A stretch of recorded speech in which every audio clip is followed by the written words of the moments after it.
네, 방구석 철학자의 범 실망 disappointment라는 주제로 한번 챗 GPT 형님의 거의 80% 지분을 차지하는 글을 바탕으로 이야기를 나누고자 합니다. 웬만하면 제가 이제 질문만, 그러니까 아포리즘과 주제를 던지면 아포리즘, 그리고 주제, 그리고 뭐 라틴어 격언 알려줘 이렇게 하면은 보통, 그러니까 제가 질문을 좀 똑바로 해야 되는데 가끔은 이제 이렇게 답변해줘라고 해버리면 이제 질문과 답변을 다 해버리는 경우가 간혹 발생하는데, 수정하기도 귀찮고 해서 뭐 이렇게 조금 제가 코멘트를 어느 정도, 코멘트가 한 10% 이제 골조를 짠 거는 이제 챗 GPT 형님이 한 90%를 거의 차지했습니다. 자, 베이스먼트 필로소퍼스 나이트 오늘의 주제 디스포인먼트, 실망에 관한 이제 철학자들의 추천 아포리즘입니다. Philosophical aphorism on disappointment. 첫 번째는 He who has a why to live can bear almost anyhow. 프리드리히 니체. 살 이유를 아는 자는 어떤 고난도 견딜 수 있다라는 니체 아포리즘인데, 이게 참 호환성이 높은 아포리즘 같아요. 왜냐면 제가 이 다른 이제 주제를 다룰 때도 항상 이 아포리즘이 등장하는데, 아무튼 뭐 굳이 이제 갖다 붙이자면 실망감이 크더라도, 실망도 어떻게 보면 살아가는 과정에서 오는 에, 감정적 혹은 물리적 어떤 고통으로, 시련으로 이어질 수 있는 하나의 어떤 요소죠. 그렇다 보면은 결과가 만족스럽지 못할 때 보통 실망을 할 텐데, 살아갈 이유가 분명하다면, 자기 극복의 어떤 의지나 그런 주체성이나 정체성이 강한 자라면 그러한 실망감조차도 어떤 하나의 과정이라고 생각하기 때문에 유연하게 대처할 수 있다 정도로 아포리즘을 정리해 볼 수 있겠죠. 이 아포리즘은 좀 이제 그만 나왔으면 좋겠네요. 너무 자주 나와서. 좋은 아포리즘인데 뭐 반복적으로 하다 보면은 이걸 써먹긴 좋긴 하겠네요. 네, 그 다음은 이제 윌리엄 셰익스피어의 아포리즘, 명어록이라고 하는 게 나을 수도 있겠지만 어쨌든 Expectation is the root of all heartache. 기대가 모든 마음의 아픔의 물이다. 제가 봤을 때는 어떤 실망감과 기대감은 어떤 동전의 양면이 아닌가 이런 생각이 들어요. 이 워록을 보면. 그러니까 기대가 크면 실망이 크다. 워낙 유명한 말이죠. 그러니까 기대치를 너무 높여버리면, 그러니까 어떻게 보면 현실을 망각할 수준으로 기대감이 높아져 버리면 결과는 분명히 자기가 생각했던 것보다는 현저히 미치지 못할 것이고, 그만큼 이제 실망감도 클 텐데, 이제 어린 시절 같은 경우는 보통 기대감을 많이 갖고 살아간다면, 이제 저 같은 경우는 이제 기대를 많이 줄여가는 인생을 살아가다 보면 좀 실망스러운 상황에서도 좀 무감각해지진 않나. 왜냐면 기대감이 없기 때문에 이게 좀 비관적이긴 한데요. 그러니까 뭐 좋게 말하면은 어떤 현실 인식이랑 어떤 자기가 예상되는 기대가 어느 정도 간극이 좀 좁혀 나가는 게 우리가 살아가는 좀 현명한 인생이고, 아니면 저는 그런 것도 좋은 것 같아요. 항상 어떤 기대치, 어떤 자기 이상을 좀 높게 설정해서 거기에 어떤 자기가 이제 현실적인 노력을 굉장히 높게 해가지고 때론 실망을 각오하는 그런 좀 도전적인 삶도 하나의 방식이고, 기대치와 어떤 현실 감각을 이렇게 맞춰 나가는 그런 것도 하나의 삶이고. 근데 윌리엄 셰익스피어 말처럼 어떤 기대라는 감정, 그 기대감이라는 것 자체가 굉장히 어떤 정서적으로, 특히 실망감을 불러왔을 때 어떤 그 아픔을 주는 그런 포인트는 있죠. 그다음에 이제 로마의 어떤 원로인 정치가 세네카의 어록일 수도 있고 아포리즘일 수도 있는데요.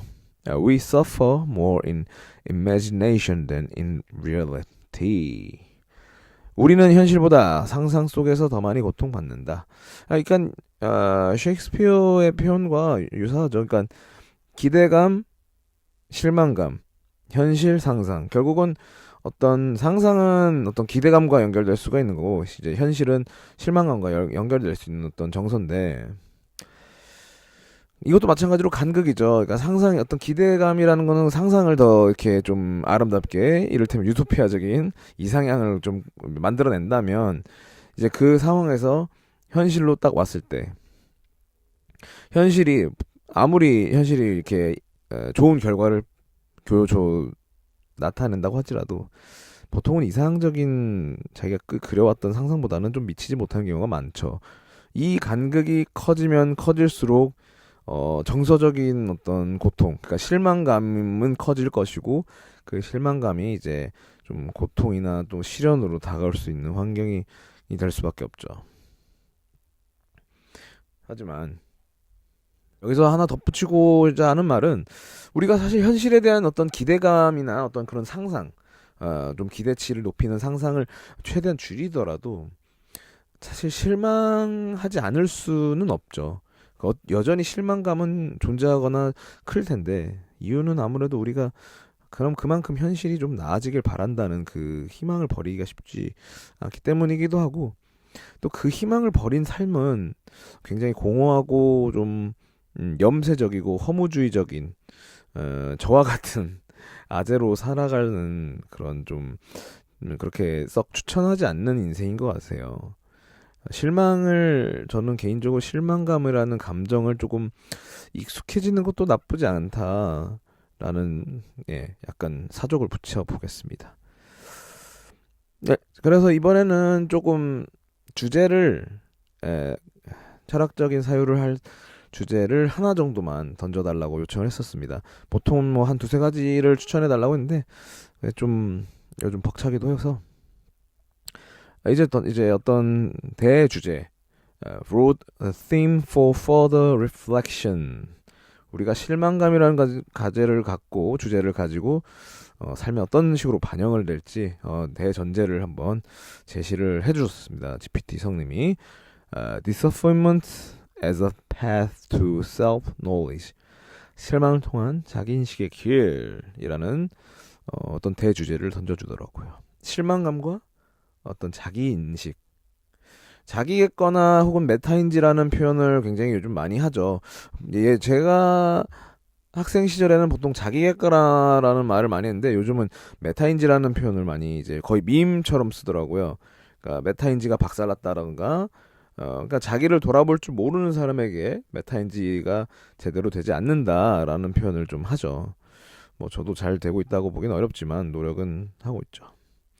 그래서 어쨌든 본인의 삶 혹은 제 삶에 대해서 예상했던 거에 비해 좀 실망했다는 상황들, 실망이 컸거나 좀 만족스럽지 못했거나 그럴 때 과연 그게 그 결과가 외부적인 것인가? 보통 그런 상황이 벌어지면은 많이 탓을 하죠. 뭐 이런 탓 저런 탓 핑계. 그럴 때 자기 인식을 할 필요가 있다. 혹은 자기겠거나 혹은 메타인지가 할 필요가 있다. 그때 왜 나는 실망하고 있는가? 내가 정말 제대로 현실 인식을 그 당시 했던 게 맞는가? 왜 이런 기대감을 갖게 되었는지, 정확한 현실 판단을 했던 건지, 그런 것들을 돌아볼 필요가 있다라는 점을, 어떤 그런 길을 제시해 주는 것 같습니다. 그러니까 우리가 생각하는 이상적인 상황, 그리고 우리가 맞닥뜨리는 현실, 그 사이의 간극을, 음, 그거 간극은 존재할 수밖에 없고 단지 그 간극이 크냐 작냐의 차이일 뿐이라고 봅니다. 그것을 이제 그 간극을, 그러니까 이상적인 상황과 실제 내가 겪게 되는 맞닥뜨리는 현실의 어떤 간극을 줄이는 방법은 결국은 이제 자기 자신에게 있는 거죠. 주체가 그런 상황을 판단을 직접적으로 내릴 수 있는 건 이상적인 어떤 기대감을 갖는 것도 자기 자신이고 어떤 결과적인 이제 현실을 받아들이는 것도 자기 자신이기 때문에 철저한 자기 인식, 자기겠거나 혹은 메타인지 이런 것들을 통해서 다 동어 반복이긴 하죠. 그런 것들을 철저하게 함으로써 물론 이제 이상적인 상황을 상정을 했다면 그에 맞는 자기의 어떤 뭐 재능이든 능력이든 노력이든 투자할 수가 있는가? 그 이상을 현실로 끌고 올 수 있는 정도가 되느냐, 내 자신이. 아니면 음, 내가 이제 어떠한 현실 상황에서 적당한 수준의 기대감만 가지고 살아가야 되느냐. 결국은 저는 개인적으로 뭐 사회 구조에 대해서 비판할 때도 많지만 저 개인에게 두고 봤을 때는 결국은 나는 세상을 바꿀 수 없고 오직 내 생활 패턴이나 내 행동 패턴 정도만 바꿀 수 있는 정도의 능력밖에 없는 존재이기 때문에 그거를 감안하지 않는다면은 사실 어떤 현실적으로 외부적인 변수가 찾아왔을 때 그 느끼는 실망들, 뭐 이를테면 뭐 직장에서 누군가는 뭐 인사 고과가 문제가 생기거나 아니면 직장 동료 간에 문제가 생기거나 혹은 뭐 친구 간의 어떤 대인 관계 이런 것도 사소한 어떠한 그런 것들이 우리의 삶을 실망하게 만드는 것들도 있을 것이고 뭐 오늘 하루를 이렇게 뭐 오늘 아침에 일찍 일어나야지 뭐 이런 A, B, C 이런 스케줄을 짜야지 해야지 뭐 이런 것들이 어그러졌을 때 그럴 때 실망할 때도 내가 과연 그런 스케줄을 소화할 수 있는 능력 혹은 내가 늦잠을 잤는데 일찍 일어나야겠다 이런 것도 어떻게 보면 되게 단순하고 사소한 기대와 실망의 어떤 삶의 간극이죠. 이런 사소한 생활 패턴에서부터 대인관계라는 어떤 사회적인 상황 혹은 자기가 꿈꿔왔던 어떤 위시리스트 이를테면 내가 뭐 진학이라든가 뭐 취업이라든가 뭐 이런 식으로 구체적인 좀 더 거시적인 부분부터 미시적인 부분까지도 결국은 나의 자기 인식에 달려 있다라는 것밖에 설명이 안 되죠. 안타깝지만 그래도 저는 항상 사회 구조가 바뀌어야 된다고 믿는 사람 좌파적인 사람이긴 한데 좌파적인 인식 구조를 갖고 있더라도 결국 나 자신을 그러니까 세상을 바꿀 수 있는 건 없어요. 현실적으로 바꿀 수 있는 건 나 자신 하나밖에 없다라는 생각이 들게 되더라고요. 그거는 당연한 거고 다만 내가 바뀜으로써 좀 더 영향력이 생기거나 혹은 뭐 그런 게 생긴다면 누군가는 한 명이라도 바꿀 수 있겠지. 혹은 어떤 사회는 바꿀 수 있겠지. 이 나 같은 사람들이 바꾸려고 하는 사람들이 많아지다 보면 바뀌겠지. 그래서 하나하나가 모여서 바뀐다 이런 건 다 가능한데 일단은 본인의 자기 인식을 개선하는 거는 필수적인 요소라고 봅니다. 그래야 실망감을 줄일 수도 있고 아니면 실망감 자체를 컨트롤할 수 있는 거죠. 왜냐면 실망이라는 건 어쩔 수 없이 다가오는 그런 어떤 변수이자 상수. 항상 제가 변수이자 상수라는 말을 되게 많이 하는데 그러니까 실망이 어떤 식으로 찾아올지는 누구도 알 수 없어요. 근데 실망이라는 감이라는 그런 감정은 언제나 찾아오는 우리 삶에 있어서 상수이기 때문에 그래서 그럴 때일수록 본인이 굉장히 그런 거에 대해서 자기 그런 메타인지가 잘 돼야 항상 스스로를 어떤 제3자가 되어서 나 스스로를 한번 바라볼 수 있는 그런 자세가 돼야 된다. 뭐 계속 주제는 바뀌어서 제가 이렇게 방구석 철학자의 밤을 하겠지만 제일 중요한 점은 그거 같아요. 나 자신을 제3자가 돼서 바라보려는 그 노력. 저도 엄청 못하지만 항상 그렇게 하려고 노력을 해요. 보통은 저는 어떤 식으로 하냐면 나는 정말 개새끼다. 넌 개쓰레기다. 이런 식으로 좀 격화시켜서 봅니다. 왜냐면 나를 옹호하지 않으려고 노력해요. 그러니까 내 행동에 대해서 뭐 어떤 행동이든 그래야 그나마 좀 나를 객관화해서 볼 수가 있게 되더라고요. 왜냐면 사람이 누구나 다 나 자신은 변명하게 되니까 스스로에게 자기 합리화라고 하죠. 혹은 뭐 아큐정정식의 정신 승리가 될 수도 있는 것이고. 그러니까 나는 어떤 뭐 죄의식이든 실수든 조금 옹호하려는 스스로를 좀 보호하려는 그런 자기 합리화의 어떤 방식을 이겨내는 방법은 난 개새끼다. 나는 정말 쓰레기다라는 좀 극단적인 좀 옹호하지 않으려는 마음으로 일단 유체 이탈을 하려고 노력합니다. 그럼 제가 외부에서 옵저버 형태로 저 스스로를 많이 보려고 판단을 해요. 그래서 뭐 인간관계가 잘못되더라도 분명히 그 사람들 탓을 할 수도 있겠죠. 근데 그렇게 보면은 사람이 결국은 고립될 수밖에 없다고 봐요. 왜냐면 자기가 어떤 인간적인 문제가 인간관계에서 자신에게 문제가 있기 때문에 계속 자기한테 발생하는 일인 거고 어, 그 어떤 사람들이 뭐 직장에서든 뭐 친구들 사이에서든 자기 어떤 성격적 결함이 있을 수도 있는데 자꾸 상대방만 잘못했다고 판단하는 것도 돌이켜볼 문제죠. 음, 주변에 사람이 떠나가고 있다면 한 번쯤은 생각을 해보시면 좋겠고 꿈이란 것도 그렇습니다. 꿈이라는 것도 자꾸 못 이룰 때 왜 난 자꾸 안 될까? 어, 세상 탓을 할 수도 있겠지만 본인의 어떤 부분을 한번 돌이켜보는 것도 좋습니다. 왜 난 고졸일까?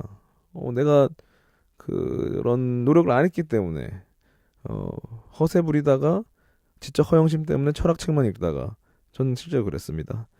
제대로 된 토익 공부도 안 하고 취업의 어떤 그런 흐름도 모르면서 어설프게 있다가 호주로 도망갔죠. 호주에서도 마찬가지로 이민 제대로 준비 안 하고 그냥 대충 영어 되니까 그런 뭐 문화적인 어울림에 취해서 제대로 된 이민 준비와 그 문화 생활에 이렇게 동화되는 것과는 이제 차이가 있죠. 그래서 사람이 뭐 흔히 말하는 똥오줌을 잘 가려야 됩니다. 내가 봤을 때는 그게 자기 인식의 어떤 제일 중요한 핵심 요소라고 보고요. 라틴어 격언을 한번 보겠습니다. Latin proverbs on disappointment. Nihil expectes nihil timebis. 아무것도 기대하지 않으면 아무것도 두려울 것이 없다. 자, 기대가 크면 실망도 크다. 하지만 기대를 안 하는 것도 문제가 되는 거겠죠. 두려움. 두려움. 사실 그 용기가 있는 사람들이 두려움을 못 느끼는 사람들이 아니라 사실은 엄청난 두려움을 가지더라도 그거를 극복하는 사람들이라고 하더라고요. 왜냐면 그 우리가 두려움이라는 감정을 느낄 때 호르몬적으로 이제 뭐 아드레날린, 노르에피네프린 동일한 거죠. 그 에피네프린이 이제 발동을 되면은 사실 그 감정이 뭐 이제 코르티솔도 분비되지만 전부 다 이제 불안한 때 나오기도 하지만 불안과 그 불안을 극복하려는 그 어떤 용기 그 두 가지 양가적인 감정을 견디게 해주는 장치들인 거죠. 사실 어떻게 보면 도망칠 수 있는 호르몬이기도 한데 그걸 이제 견뎌내서 그 상황을 이제 이겨내기 위한 이제 에너지로 쓸 수도 있는 거죠. 왜냐면 아드레날린 그 노르에피네프린이 이제 몸에서 분비가 되기 시작하면은 고통을 잊게 만들고 공포를 잊게 만드는 그런 이제 전투적인 상황이 될 수도 있고 아니면 반대로 이제 빠르게 도망칠 수 있게 만드는 그런 호르몬이기도 하죠. 그래서 참 어떤 라틴 격언이지만 되게 재밌는 표현이죠. 그럼 기대하지 않으면 두려움도 없다. 그러면 두려움이 없는 삶이라고 해서 결코 좋은 게 아니다. 라는 말하면서 이야기를 마쳐보겠습니다. 감사합니다.